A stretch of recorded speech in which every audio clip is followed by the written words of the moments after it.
राज एक साधारण विद्यार्थी था जो पढ़ाई में अच्छा था और हमेशा समय पर अपने काम पूरा करता था।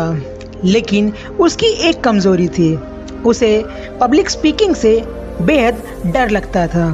जब भी उसे किसी के सामने बोलना पड़ता तो उसका गला सूख जाता, दिल जोर जोर से धड़कने लगता और हाथ कांपने लगते।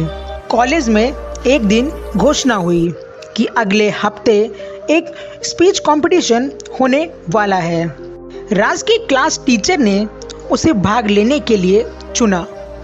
वह घबरा गया। उसने मन ही मन सोचा, मैं तो सबके सामने बोल ही नहीं पाऊंगा, सब हंसेंगे मुझ पर। उसे बचपन की वह घटना याद आ गई जब वह पहली बार स्टेज पर गया था और डर के मारे कुछ बोल ही नहीं पाया। सबने हंसी उड़ाई। वही डर अब फिर उसके सामने खड़ा था, लेकिन इस बार कुछ अलग था। उसकी दोस्त नेहा ने कहा, डर हमेशा रहेगा जब तक तुम उसका सामना नहीं करोगे।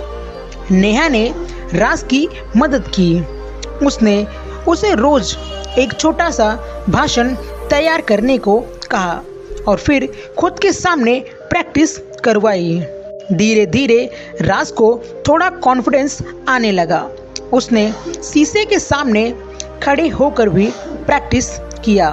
उसने अपनी सांसों पर ध्यान देना सीखा, आंखों से संपर्क करना सीखा और सबसे ज़रूरी, गलती से डरना छोड़ दिया।